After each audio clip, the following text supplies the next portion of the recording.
Blood Brother by Jeremy Haworth. Same green carpet, same mahogany gloss tables, same chrome clock on the wall. 25 years the same office, second floor, 25 Greatwater Street, Longford Town. Through the office blinds, the cold, almost half-light of dusk, shimmers of streetlight in the river murk. And so, this evening, it is our privilege. It was the voice of Marion Harney, Assistant Senior Manager. Michael Reardon pulled his eyes from the window, glanced down at his polished brown shoes, felt a flutter in his chest. To present you with a small token, a memento for all your years of hard service. Michael glanced at Marion's face, overdubbed with makeup as usual, the swift ghost of a smile in her eyes. He threw a glance across the room.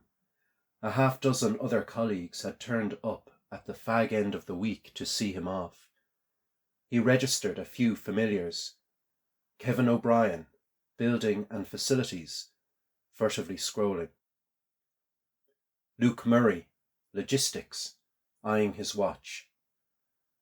Alexandra Wojcik, IT, sleep-deprived mother of 3, yawned a smile. Congratulations on your retirement, Michael, concluded Marion. We'll miss you.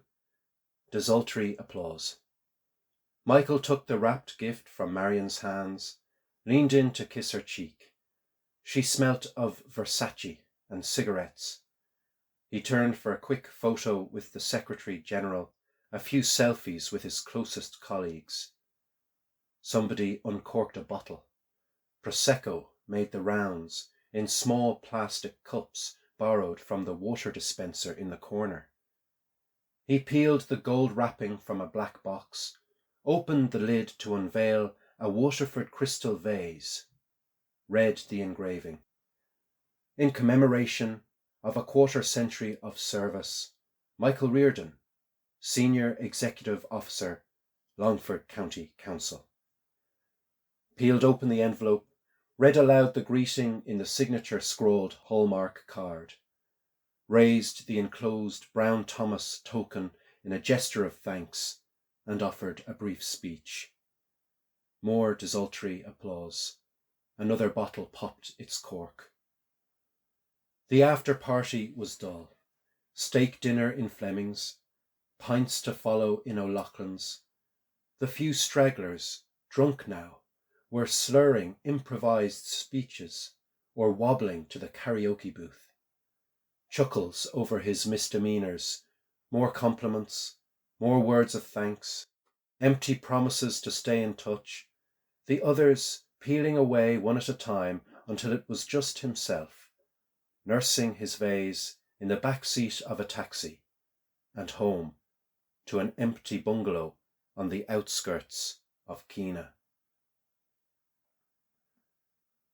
He woke the next morning with a mild hangover, fumbled into his dressing gown and slippers, made his way into the quiet kitchen.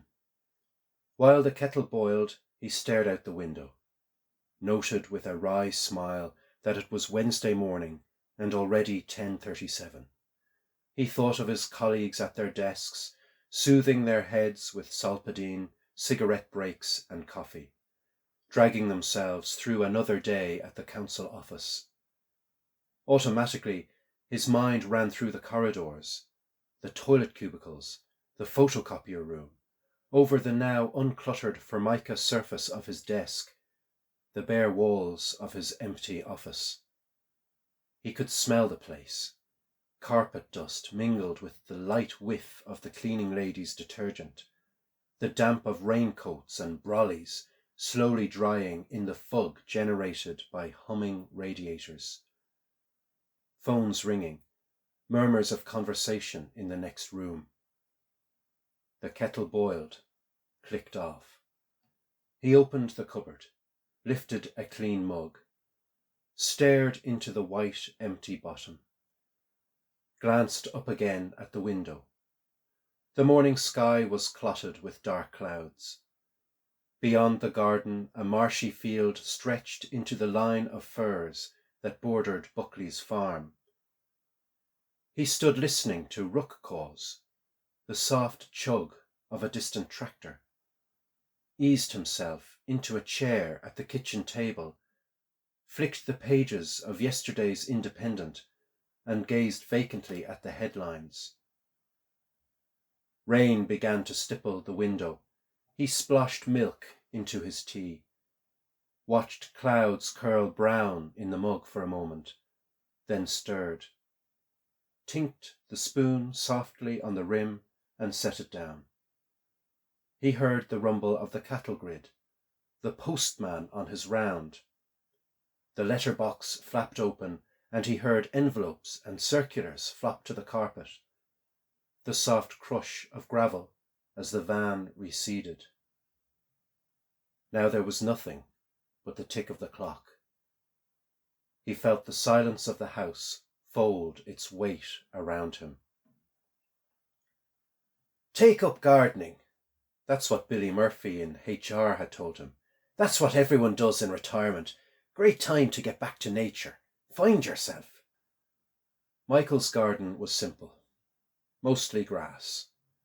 A hummock of cotoneaster and brambles beside the decking he had installed years ago for summer barbecues, when the kids were younger and Mary was alive. The decking was grimy and rotting in places, no longer fit for purpose. The barbecue was busy rusting under a piece of silage tarp, fastened with bungee cord. He scraped open the shed door. The gloom smelled of petrol. Cobwebs fogged the corners and shelves. Bicycles, stiff with age, leaned in a heap. Swallow shit snowed the floor. He rummaged for a fork and spade, returned with the tools to the middle of the garden.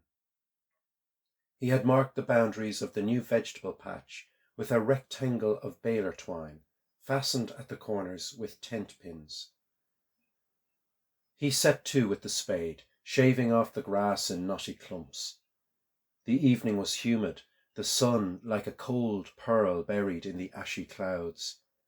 It wasn't long before he was sweaty and out of breath, cursing the midges and the thick, claggy soil. He cut open the sack of compost he had picked up that morning in the agri-store, upended it on the bare earth, and forked the dark mound flat. Opened a tub of manure pellets and scattered them pell-mell. The light was fading now, and he had difficulty reading the instructions on the back of the seed packets. He ploughed a few rough furrows with his fingers, scattered beetroot and carrot seeds, made holes for plugs of lettuce and kale, sank a furrow for the seed potatoes he'd been told were steady growers, covered them over, scatterbombed the plot with slug pellets, eggshell blue on the wet soil, and stashed the tools back in the shed. He stood for some time in the night-blackened garden, breathing the scent of opened earth. Soft rain dripped in the trees. Soil had dried to clay on his fingers. There was a pleasing ache in his knees and back. He checked his watch. Time for a nightcap and the 9 o'clock news. The days slowly drifted. He checked the progress of the vegetable plot, hoed down the young weeds, wheeled on what he guessed were beetroot seedlings, drove to Keena for the daily paper, loitered through his weekly grocery shop, attended Sunday Mass. One Tuesday morning, on the parish notice board, he spied an ad. Chair yoga for seniors. With his eyes on the blurb, he hadn't noticed the other man standing behind him. Worth a go, Michael. Does wonders for the sex life, all that stretching. And the best of it is, you don't even have to get up off your arse. He turned to see Paddy Boyle's large face grinning at him. That's right. So I've heard. Classes are full of women though, winked Boyle. Make sure you turn up in a new tracksuit. And a splash of aftershave can't hurt. You might get lucky. Michael coloured slightly. He didn't like the direction the conversation was taking. There would be an awful ribbing over Friday pints in Charlie's pub. He could already see the other regulars chuckling at his expense, Boyle holding forth at the bar, regaling them all with talk of Michael Reardon's new exercise regime. He pulled a smile. We'll see what happens, Paddy. It took 3 weeks before he steeled himself sufficiently to turn up, in cotton jog pants and a pair of well-worn Adidas. He acknowledged the welcoming smiles with some awkwardness. 3 of the faces belonged to women he knew. One was a neighbour. The other 2 were married to men he had been in school with. The exercises were more strenuous than he anticipated. With mild panic, he realised too late he had stumbled into the advanced class. He felt too much like a sweaty elephant to stick the female company for more than 10 minutes. With the instructor's back turned, mid-pose, he stood to his feet and felt a sharp, sudden twang in his right buttock. The pain triggered a wheeze of expletives. In the ensuing silence, all eyes on him, he creaked across the floorboards and slipped out, red-faced, through the open door at the far end of the hall.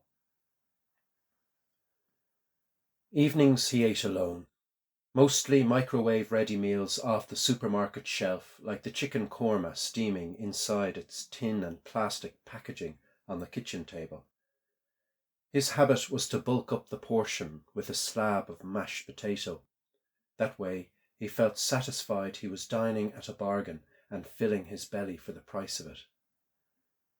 He stabbed a potato out of the boiling pot and carried it piping across the room, crushed in a knob of butter with several twists of salt, plopped the mash in the tray and mixed it into the curry and rice. As he sat blowing the heat off the first spoonful, he ran his eyes over the neat line of postcards in the middle of the table. The act had become something of a ritual, the way he perused the front images, imagining the exotic sights and smells of each place in turn, chewing his dinner in the company of the burbling radio, occasionally turning the postcards over between mouthfuls to reread the scroll of news, the date on the postmarks.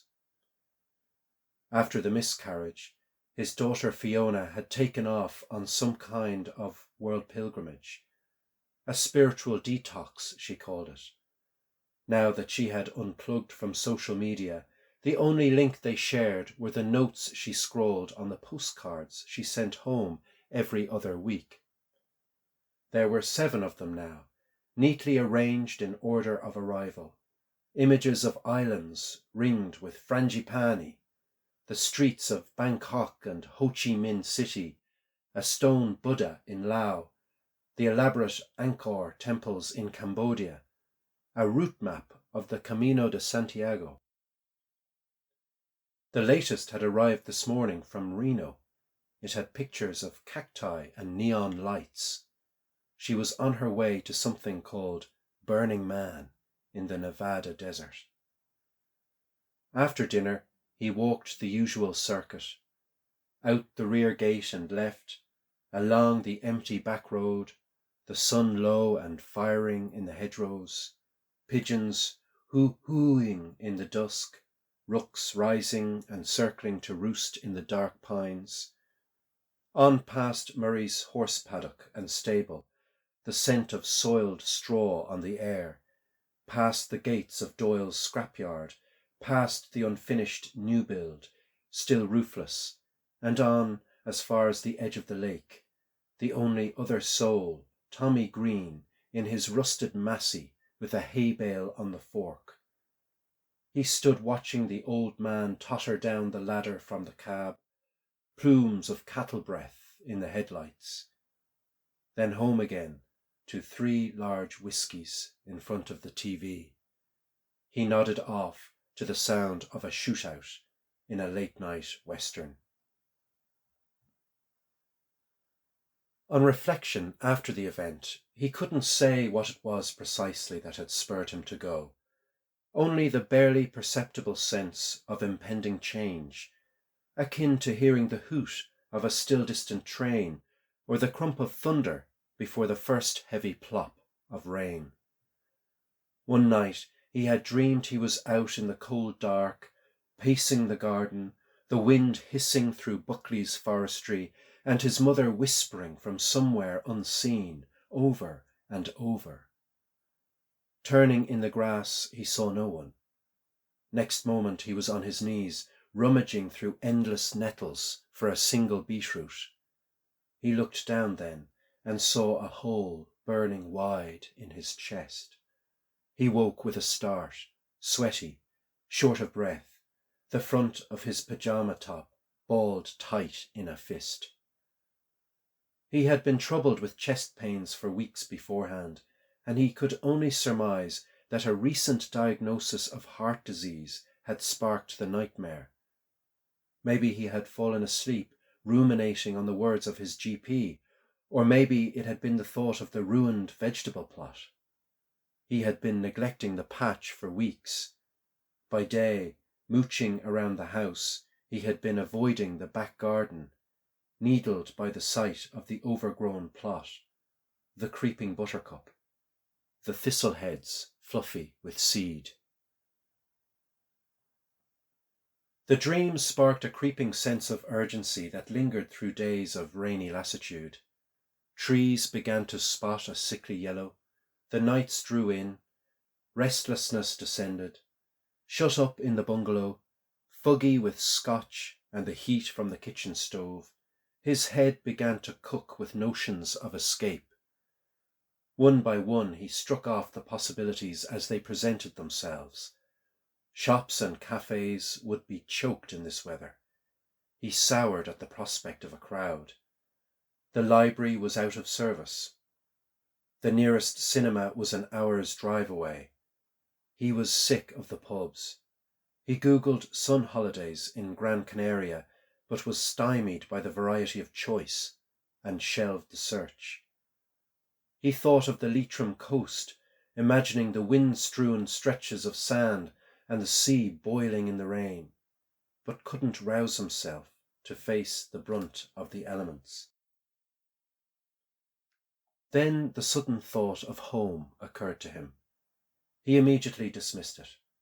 Then he toyed with it, cogitating on it until he found himself fixated and thinking of little else. Years had elapsed since he had crossed the threshold of the old farmstead, but the twinge in his chest told him time was shortening. The thought of death, some long-buried need for closure, an instinct to finally lay the ghosts of the past to rest, these, he surmised, were the impulses that had triggered the sudden change of heart. Or he had been driven to it purely by the madness of his own boredom. He couldn't be sure.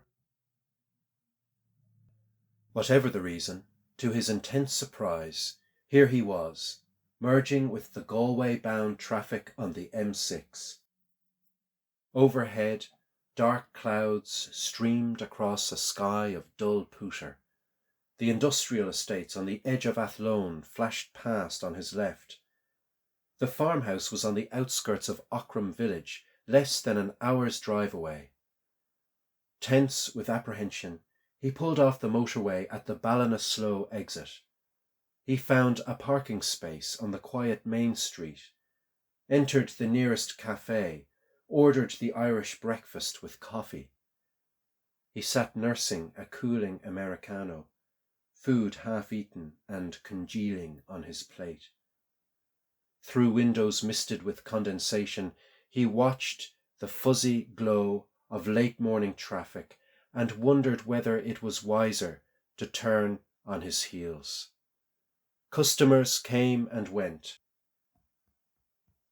He watched the doors swish open and closed on the bleeding rain, ordered a third Americano, a fourth, and felt the caffeine ping in his veins. He sat, fidgeting between resolve and indecision. The cafe began to swell with the lunchtime crowd. The door swished open, and for the first time he noticed customers enter without dripping anoraks. The sky had cleared. He took the weather break as a sign, stood quickly, slapped a generous tip on the table, and made his exit. 7 minutes later, he was on the road into Ockram village. He noted, here and there, the changes. Upgraded bungalows, a new housing development on the outskirts of the village, 2 or more cars parked in every driveway. The heart of the village was more or less as he remembered it. Saucy's chipper had been replaced by a local dog groomer.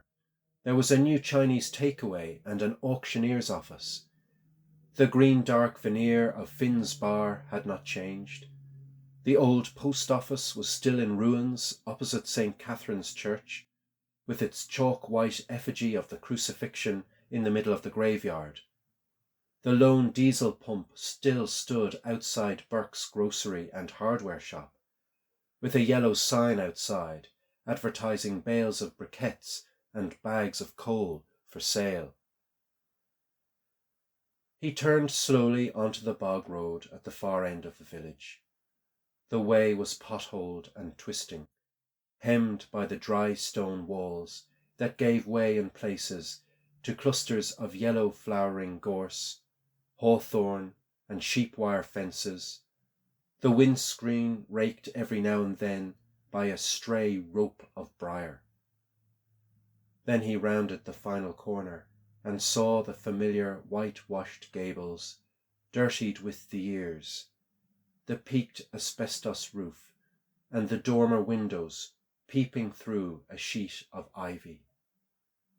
He slowed the car to a crawl and parked outside the gates. The wild bog had inveigled its way through the rotted garden fence. He traced what remained of the concrete driveway, now hummocked with age, the branching cracks lush with grass. Stunted birch and dark evergreens sprouted in what was once a tidy lawn. A lone, twisted rose was all that remained of the ornamental beds his mother had once tended. Terracotta pots lay upturned or broken in pieces. In one of the upstairs windows there was a dark hole visible where a stone had entered, cracks spidering the pane. He followed the depressions in the grass, round to the back of the house. The back door had been forced wide open. Just inside, a used condom had been dropped on the floor. Loud graffiti sprawled the walls. He entered the kitchen and stopped. He stood there on the faded linoleum, a single drowsy blue bottle batting the pane. Cupboard doors had been wrenched from their hinges. Beer cans, bottles, pieces of broken china, cigarette butts and crisp wrappers were everywhere scattered about. But he saw none of it. He was gazing through the lens of memory at his father in the corner, hiding behind a newspaper, his mother busy at the hob. He could smell baking ham, potatoes boiling, the thick aroma of homemade gravy. A black and white TV burbled in the corner. Shifra, the aging collie, was curled up sleeping in front of the stove. He heard his own voice then. "Da, I'll do it." The broadsheet crumpled down. His father peered over the rim. "You will in your shite. Don't be wasting my time, son." "John, language, please." His mother, always the suppliant. "But I could do with the money. For the big lights of Dublin, is it?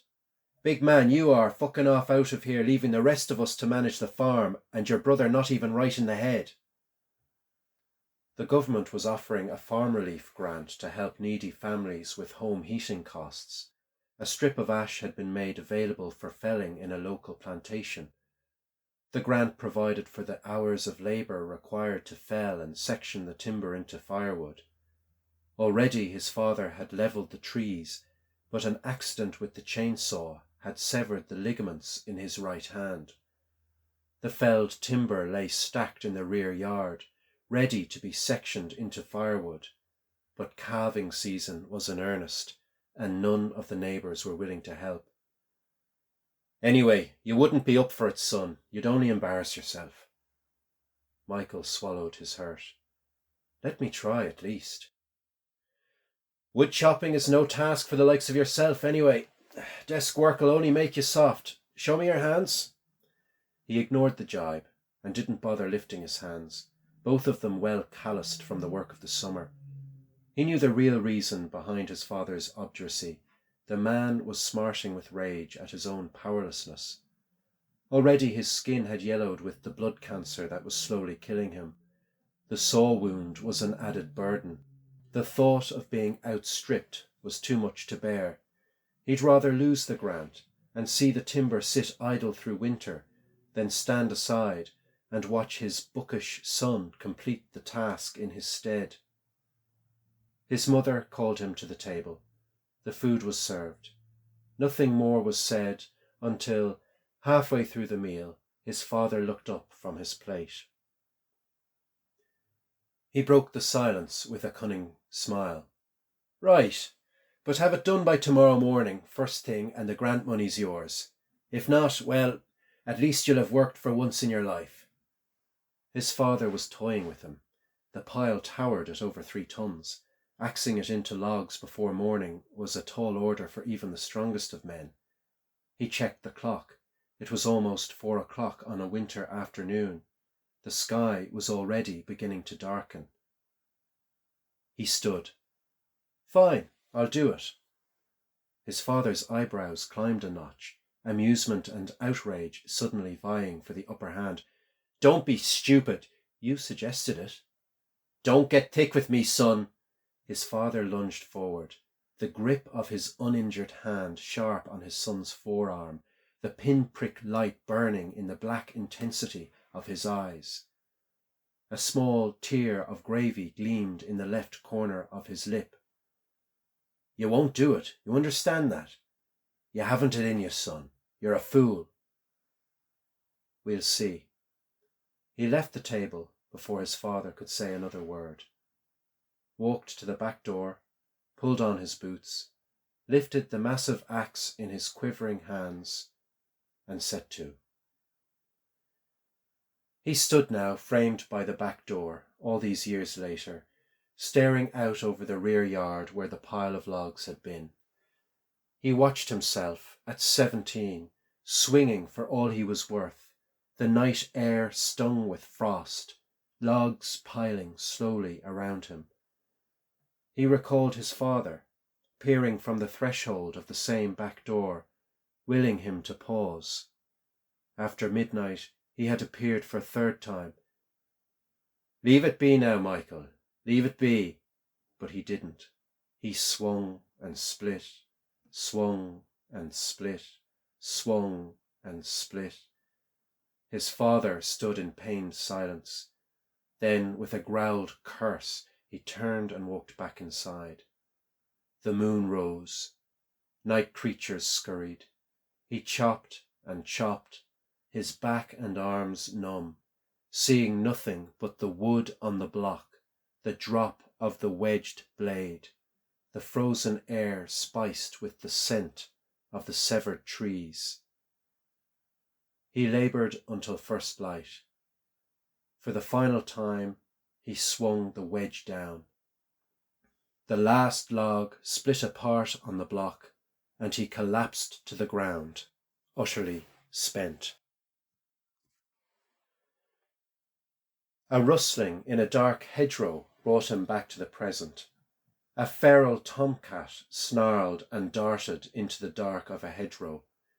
He turned in the back doorway and climbed the stairwell. The landing opened into 3 bedrooms. The first on the left had been Fonzie's. The room was all dankness, the curtains torn, the mattress upended on the floor. Empty pill capsules littered the bedside locker beside an overflowing ashtray and a dog-eared copy of Penthouse magazine. He walked across to the hang-nailing wardrobe doors and peered inside. Mostly empty hangers on the rail, bar a green anorak and dusty denim shirt. A pile of clothes crumpled in a heap beneath, and in the right-hand corner, a cardboard box. He flipped open the box. To his astonishment, he found his brother's collection of Corgi books stowed inside. He reached down and picked up a handful. Mostly science fiction titles from the mid-70s. The covers emblazoned with slimy monsters, scantily clad women, with spacemen toting laser guns, under skies of orange and ultramarine, double moons and distant suns, the pages inside yellowing and crimped with damp. He flicked through the half-dozen titles, recognizing none save the last. The Invisible Man by H.G. Wells. The book had been one of Fonzie's favourites. He flicked open the cover and saw his brother's massive, spidery scrawl on the front page. Fonzie James Redden. His book belongs to me and Macabre, my invisible brother, my best friend. Kept out top scret. He instantly recalled the day he had helped his brother write the inscription. They had been hiding, crouched in one of their favourite dens behind the cowshed. Fonzie pulled the book out of his knapsack and asked for help writing the words, the pencil shaky in the grip of his spastic fingers, the page spotting with his dribble. When Fonzie couldn't cope with the heavy manual labour on the farm, they would escape together into the garden and surrounding fields, imagining themselves imperceptible to the gaze of every human eye. Unlike Jack Griffin, the novel's anti-hero, in their make-believe games they were mainly valiant and heroic, using their power of invisibility to foil bank robbers and other evildoers. In their imaginations, they harnessed their power to evade the curse of their father's temper and his quick hand. They devised ways to punish him, to tie him up so they could run away together with their mother to New York or Shanghai or some other far-off sounding place. One torrid summer afternoon, in the fever of their play, he promised Fonzie he would never leave him. He would be the one to forge the path of escape, and Fonzie would follow. With a blade of cut grass, they drew a line of blood across their palms, clasped hands, and shook. The memories made him hurt inside. His chest tightened. He shut his eyes and saw his father, tracking the pair of them in the long sedge grass, hot with rage.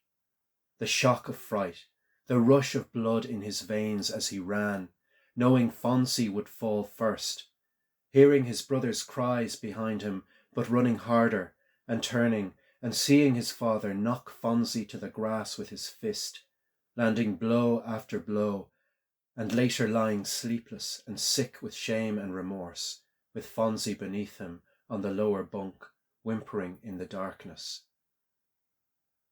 He glanced again at the room and felt the dank walls close in around him. Quickly, he pocketed the paperback as a single keepsake and walked back downstairs. He stepped outside, through the back door, grateful for the rush of cold air in his lungs. The day after chopping the wood, he had woken late in the afternoon and found the grant money in an envelope on the kitchen table. He counted it, heady with triumph, his father nowhere to be seen. 2 days later, he left for Dublin to begin his training as a civil servant. His aunt arrived to take him away in her blue Ford Cortina. Sunlight played on the dash, his body warm on the leatherette passenger seat, Elvis crooning on the radio as the house and farm fell away into the distance. He left Fonzie behind. The pact they shared, the promises he had made to return for his brother, came to naught. He was 3 years into his new life when his mother called to tell him his father was dead. Traipsing home drunk from the pub in heavy rain, too sick and weak to find his way to the front door, he had stopped to rest in Boyle's hay shed, climbed into the loft and fallen asleep. Sometime in the night he slipped down between the bales and suffocated to death. He returned for the funeral and, dry-eyed, put his shoulder to his father's casket and watched it sink into the black earth. Fonzie avoided his gaze, turned his back when he approached. The years passed. After their mother died, Fonzie inherited the farmhouse. He remained alone with his ghosts, the building slowly fading into disrepair around him, until his mind buckled and he was taken into the care of the Brothers of St. John of God. The last time he had seen Fonzie, in the psychiatric ward some 5 years ago, he was pale and bloated with medication. He just sat and stared right through his older brother, as if he wasn't there. Michael stood on the worn flagstone in the rear yard, opposite the leaning woodshed, the carcass of his father's tractor rusting into the nettle bed. He had to get away now, and he knew it was for the last time. With a glance over his shoulder, he pushed out into the bog, driven by the thought of his brother falling in the grass.